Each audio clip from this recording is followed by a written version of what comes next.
देश में देखने में आ रहा है कि लगातार बलात्कारों का वाकया बढ़ता जा रहा है। कभी राजस्थान, कभी हरियाणा, कभी उत्तर प्रदेश। अब निकिता का अगर बलात्कार केस ले लें तो दिन प्रतिदिन तूल पकड़ रहा है, और तूल पकड़ना भी चाहिए, क्योंकि ऐसी जब घटनाएं होती हैं तो देशवासियों का खून खौलता है। हमारे बीच में के त्यागी जी हैं, जो कि हाई कोर्ट के वकील भी हैं और प्रमुख समाजसेवी भी हैं। वकील साहब, क्या कहना चाहेंगे इस तरीके की घटनाएं जो बढ़ती जा रही हैं?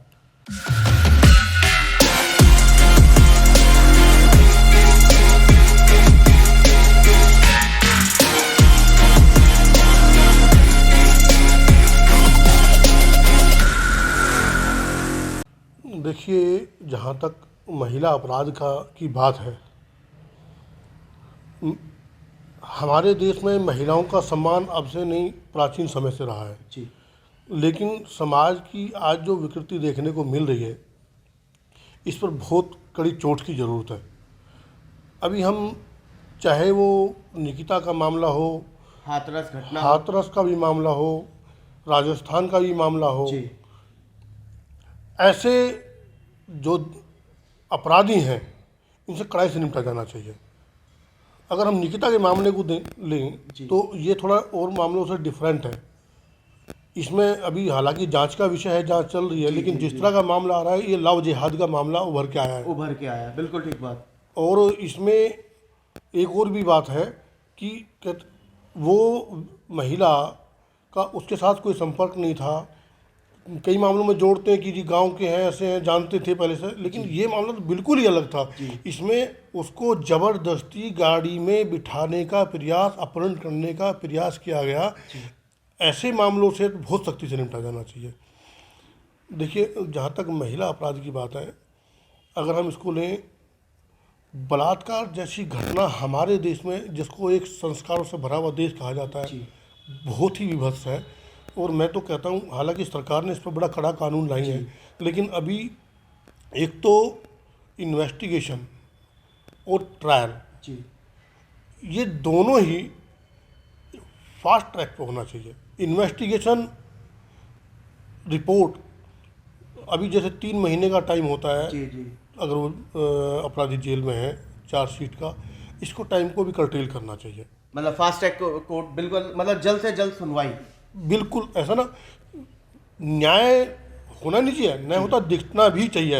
और होता क्या है, साल 2 साल 4 साल निकल जाते हैं, लोग उसको भूल जाते हैं, तब तक और केस आ जाते हैं दूसरे के साथ। तो लोगों को लगना चाहिए कि जिसने अपराध किया था उसको सजा मिली है, और अपराधियों के भी हौसले उससे पस्त होंगे। वहीं के त्यागी जी, आपने बहुत बढ़िया बात कही, लव जिहाद वाले केस को लेकर के आपकी टिप्पणी क्या है? मेरी टिप्पणी ये है कि ये बहुत ही ऑर्गेनाइज मैनर में हो रहा है। ऑर्गेनाइज क्राइम है ये। अगर आप इसकी, अभी जिस तरह से निकिता के मामले में एजेंसीज ने उसको गंभीरता से लिया है और उस एंगल से जांच करें, आप देखना इसमें कहाँ तक परतें उतरेंगी। क्योंकि इसमें अभी मैं किसी ने मेरे को डाला था व्हाट्सएप पे, उसको पकड़ लिया एक बंदे को, वो पार्क में एक लड़की के साथ था। जो उसको पकड़ लिया तो पुलिस ने पूछा उससे, थोड़ा सख्ताई से पूछा, वो स्वीकार कर रहा था कि मुझे एक मस्जिद से पैसे मिले ये करने के लिए। उन्होंने और भी कितनों को मिले, कह रहे और भी कईयों को मिले हैं, और 2 लाख रुपए मिल रहे हैं इस काम के लिए। तो आप देखिए, मतलब पूरा एक सुयोजित ये प्रकरण है, पूरा संगठित अपराध है ये। और इस पे तो एक अलग से जांच होनी चाहिए कि हमारे, देखिए, युवा होता है, वो हिंदू हो या मुसलमान हो, उन्हें देश के युवाओं को जो है उनको भटकाया जा रहा है। उसको अपना करियर बनाना चाहिए, उसको अपने करियर के लिए काम करना चाहिए, लेकिन उसको किस रास्ते पर डाल दिया, 2 लाख रुपए देके, यानी कि उसका दुरुपयोग किया जा रहा है, केवल इस्तेमाल किया गया अपने व्यक्तिगत निजी स्वार्थ के लिए। धर्म के नाम पे उसको बरगलाया जा रहा है, पैसे का उसको लालच दिया जा रहा है। तो मैं कहता हूँ, ये हमारे आने वाली पीढ़ी, युवाओं को खराब करने का काम किया जा रहा है। एक तरफ तो लड़कियों की ज़िंदगी बर्बाद की जा रही है, एक तरफ उन लड़कों को, जो उनको उतना ज्ञान भी नहीं होगा, लेकिन उनके पीछे के जो लोग हैं, असल में क्या है, वो तो पकड़ा गया, उसको सजा मिल जाएगी। जब तक उसको जिसने प्लांट किया है, जिसने उसको पैसे दिए हैं, जो उसको लेके आया है, जिसने उसको दुरुपयोग किया, उसको सजा मिलनी चाहिए। बिल्कुल ठीक बात है, क्योंकि उसके असली तो सही क्या नाम है, जो प्लानिंग हुई वो पीछे से हो रही है। बिल्कुल।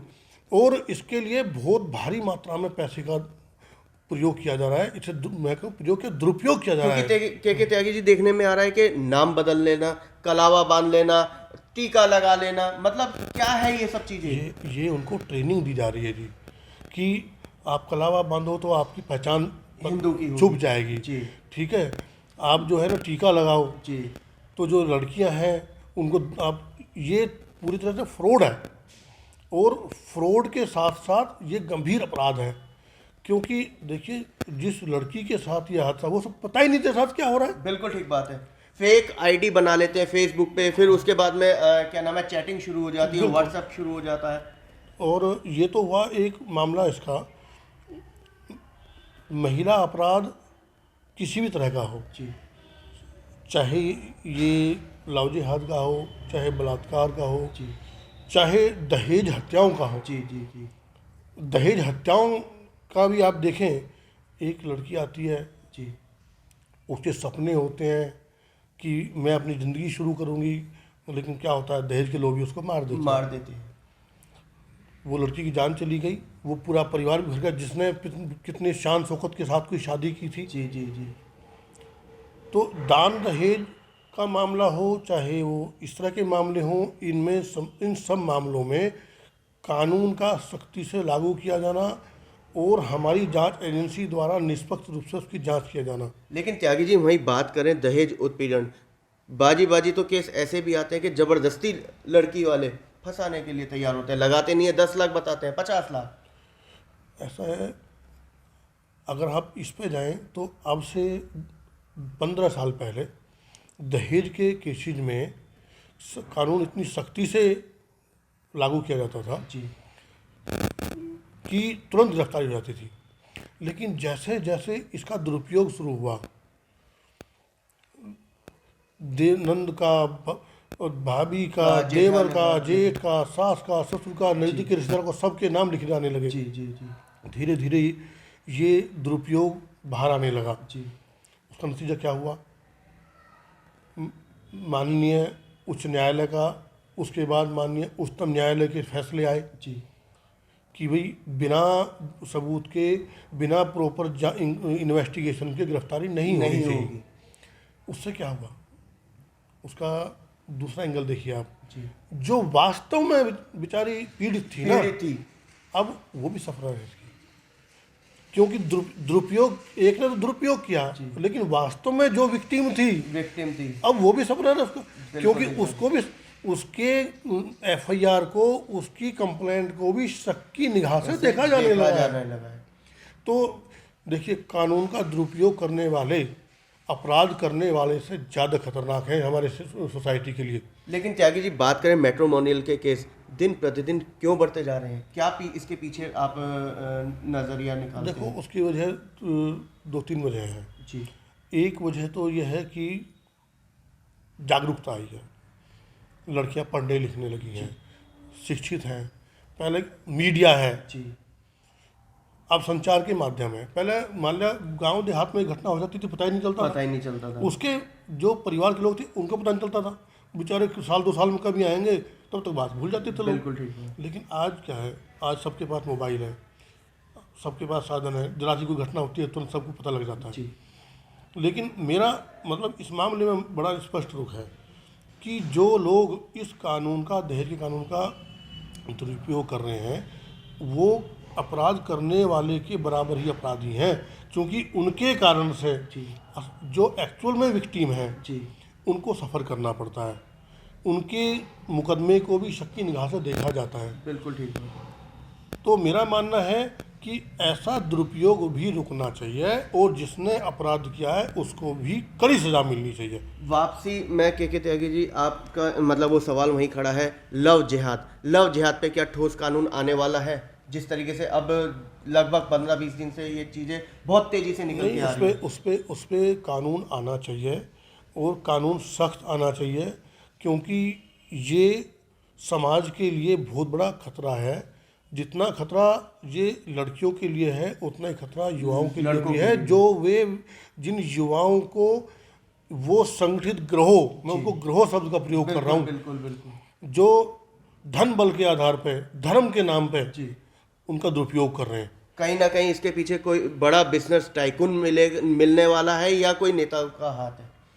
इसमें बहुत बड़ा ये अंतर्राष्ट्रीय स्तर रैकेट। का मामला है। इसमें अंतर्राष्ट्रीय स्तर से धन मुहैया कराया जाता जी। है। कितने सारे एनजीओ काम कर रहे हैं इसमें, जो कहने को तो वो सेवाओं के लिए उनका रजिस्ट्रेशन हुआ है, जी। लेकिन वो विदेशी धन का भी दुरुपयोग कर रहे हैं। जी। हालांकि सरकार ने ऐसे दुरुपयोग करने वालों पर कड़ी कार्रवाई भी की है।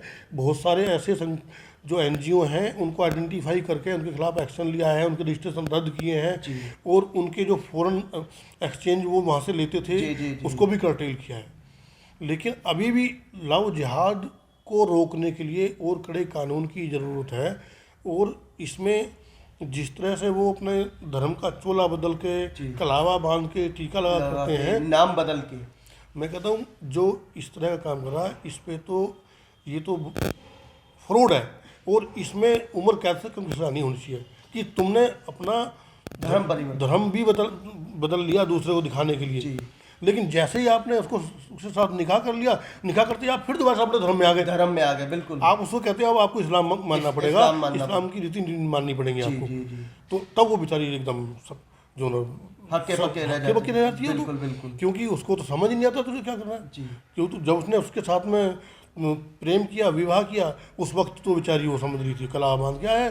और जब उसको पता लगा अब तो तुझे जो है ये इस्लाम धर्म कबूल करना पड़ेगा, इनकी रीति माननी पड़ेगी, उसके लिए वो तैयारी नहीं होती है। बिल्कुल ठीक बात। तो ऐसे लोगों पे और कठोर से कठोर कार्रवाई होनी चाहिए और समाज में इसके लिए जागरूकता आनी चाहिए। तो ये थे हमारे बीच में के त्यागी जी, जिन्होंने कहा कि बलात्कार बढ़ने के पीछे भी क्या कारण है, क्योंकि संस्कारों की कहीं ना कहीं कमी है। वहीं लव जिहाद को लेकर के इनका मेन त्यागी जी का ये कहना है कि ठोस कानून जब तक नहीं आएगा तब तक इस गिरोह का पर्दाफाश नहीं होने वाला। कैमरामैन पवन शर्मा के साथ राहुल शर्मा, भारत टीवी के लिए।